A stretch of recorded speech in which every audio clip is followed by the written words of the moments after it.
Bismillahirrahmanirrahim. Assalamualaikum warahmatullahi wabarakatuh. Alhamdulillahirrahmanirrahim. Bertemu kembali di video pembelajaran matematika untuk pertemuan ketiga, yaitu kita akan membahas tentang kesebangunan bangun datar. Materi yang pertama kita lihat syarat dua bangun datar sebangun. Dua bangun datar dikatakan sebangun jika satu, sudut-sudut yang bersesuaian sama besar, dan dua, perbandingan sisi-sisi yang bersesuaian sama atau senilai. Contoh, perhatikan gambar berikut. Kalian bisa lihat di sini ada dua bangun datar jajar genjang, yaitu jajar genjang A, B, C, D, dan jajar genjang K, L, M, N. Ketika kita melihat kembali syarat dua bangun datar sebangun, maka kalau diperhatikan dua gambar jajar genjang di atas ini merupakan dua jajar genjang yang sebangun. Kenapa? Kita lihat cara sebangun. Yang pertama, sudut-sudut yang bersesuaian harus sama besar. Kita lihat nanti apakah sama atau tidak. Kemudian sisi-sisi yang bersesuaian memiliki perbandingan yang sama atau perbandingannya senilai. Kita perhatikan satu persatu, mulai dari sudut-sudut yang bersesuaian. Dari gambar di atas, kita lihat bahwa sudut A bersesuaian dengan sudut K dan nilainya juga sama. Kemudian sudut B bersesuaian dengan sudut L, nilainya juga sama besar. Kemudian sudut C sama besar dengan sudut M. Dan sudut D sama besar dengan sudut N. AB banding KL sama dengan 8/12 sama dengan, 8 dan 12 punya faktor yang sama yaitu 4, berarti atas dan bawah atau pembilang dan penyebut dibagi 4, 8 bagi 4 hasilnya 2, 12 dibagi 4 hasilnya 3, maka di situ terlihat bahwa AB per KL sama dengan 2/3. Berikutnya sisi BC bandingkan dengan sisi LM. BC per LM sama dengan 4/6. Ini juga pembilang dan penyebutnya punya faktor yang sama yaitu 2. Kita bagi 2 semuanya, 4 bagi 2 hasilnya 2, kemudian 6 bagi 2 hasilnya 3. Maka BC banding LM sama dengan 2/3. Berikutnya sisi CD banding dengan sisi MN. Ini sama dengan 8/12. Berarti 8/12 itu sama dengan 2/3. Sama dengan yang tadi. Dan sisi yang terakhir yaitu AD banding KN. Sama dengan 4/6. Sama dengan 2/3. Nah, kalau kita perhatikan nilai perbandingannya semua untuk sisi-sisi yang bersesuaian itu sama-sama 2/3. Nilai perbandingan sisi-sisi yang bersesuaian sama semuanya. Berarti dia senilai. Nah, dengan demikian jajar genjang A, B, C, D sebangun dengan jajar genjang KLMN karena di sini memenuhi dua syarat tersebut. Yang pertama, sudut-sudut yang bersesuaiannya sama besar. Yang kedua, perbandingan sisi-sisi yang bersesuaian senilai atau sama. Berikutnya kita lihat perbandingan sisi-sisi yang bersesuaian pada dua jajar genjang di atas. Konsep kesebangunan dalam kehidupan sehari-hari banyak ditemukan. Misalnya, yang pertama ada pas foto.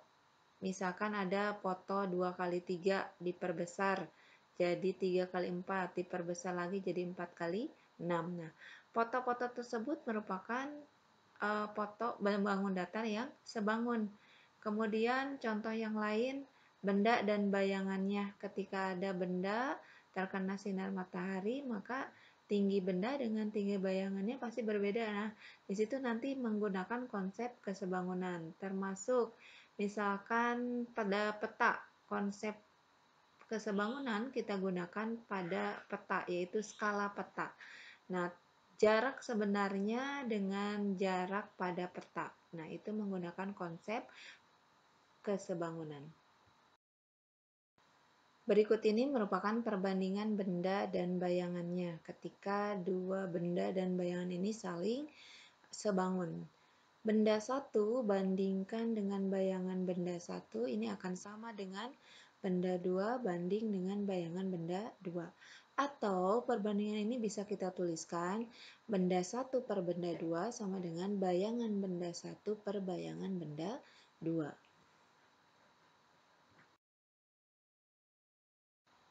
Contoh, tinggi sebuah foto adalah 9 cm dan lebarnya 6 cm. Foto itu diperbesar sehingga tingginya menjadi 36 cm. Tentukan lebar foto setelah diperbesar. Sebelum kita menyelesaikan permasalahan ini, kita tuliskan apa yang diketahui dalam soal. Yang pertama yaitu ada tinggi foto mula-mula yaitu 9 cm. Kemudian lebar foto mula-mula 6 cm.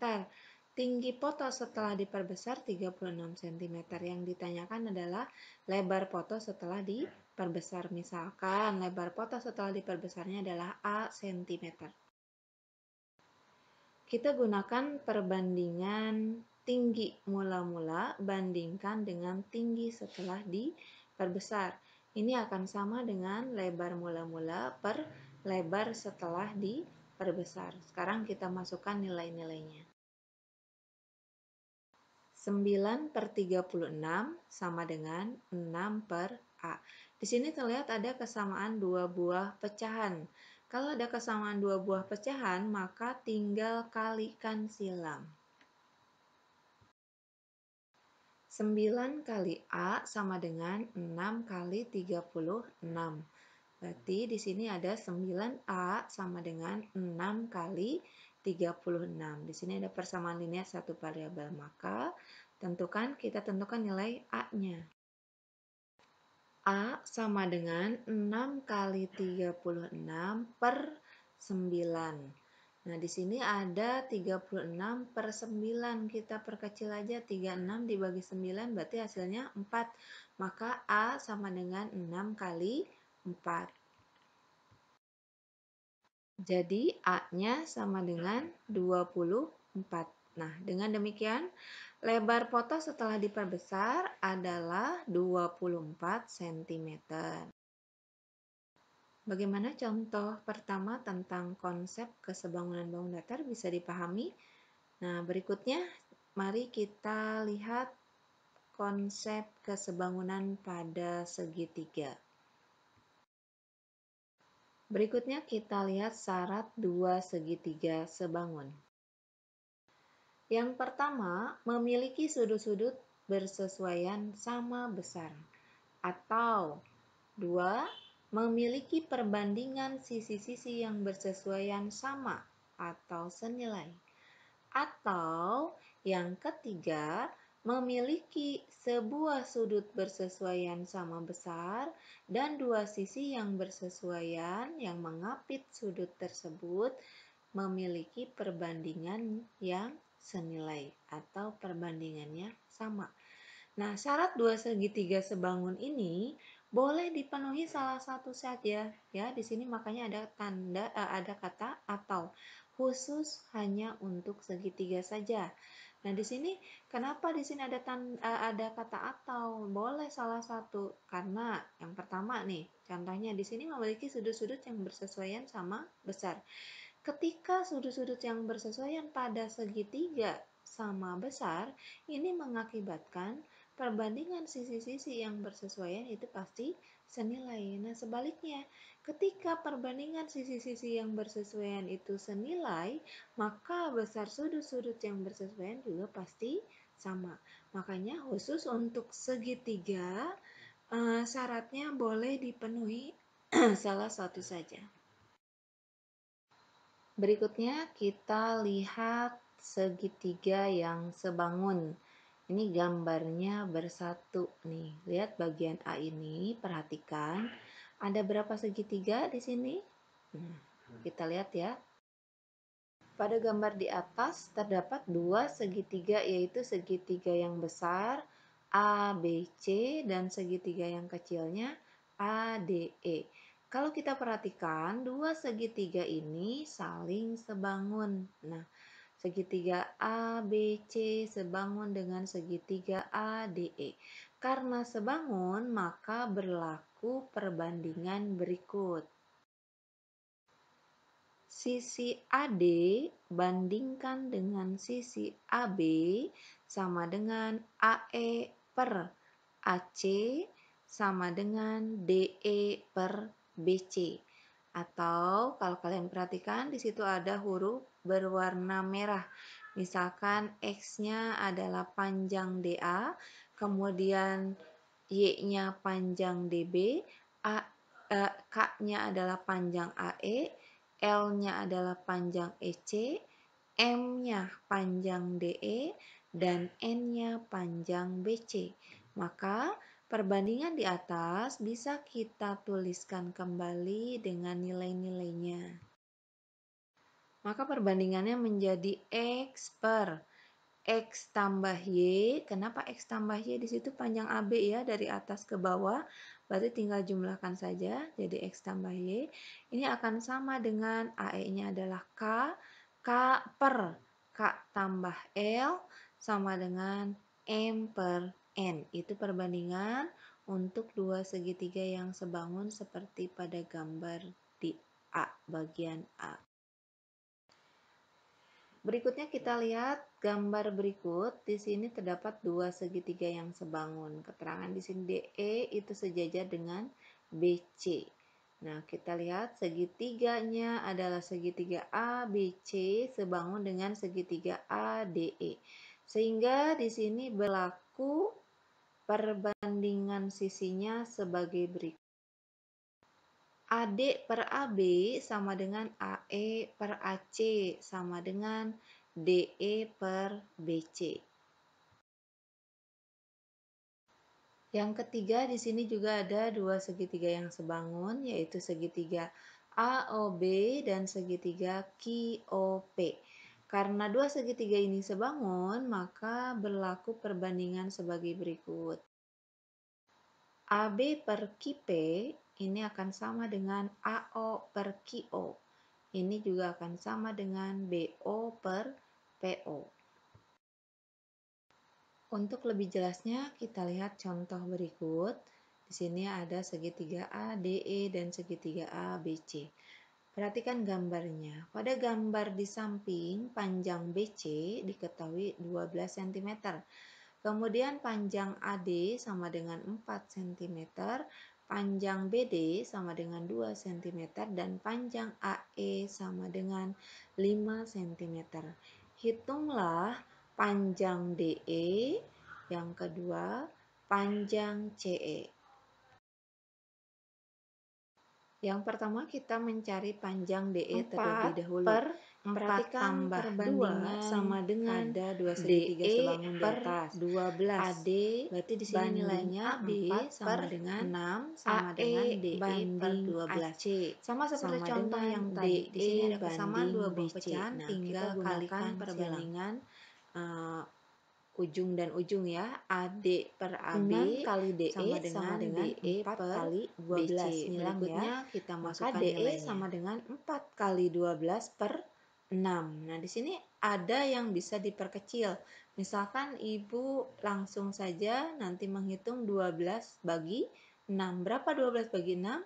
Ya, 12 bagi 6 hasilnya 2. Maka di situ terlihat DE sama dengan 4 kali 2. Jadi angka 2 di situ dari mana? Dari 12 bagi 6. 4 kali 2 hasilnya sama dengan 8. Jadi panjang DE sama dengan 8 cm.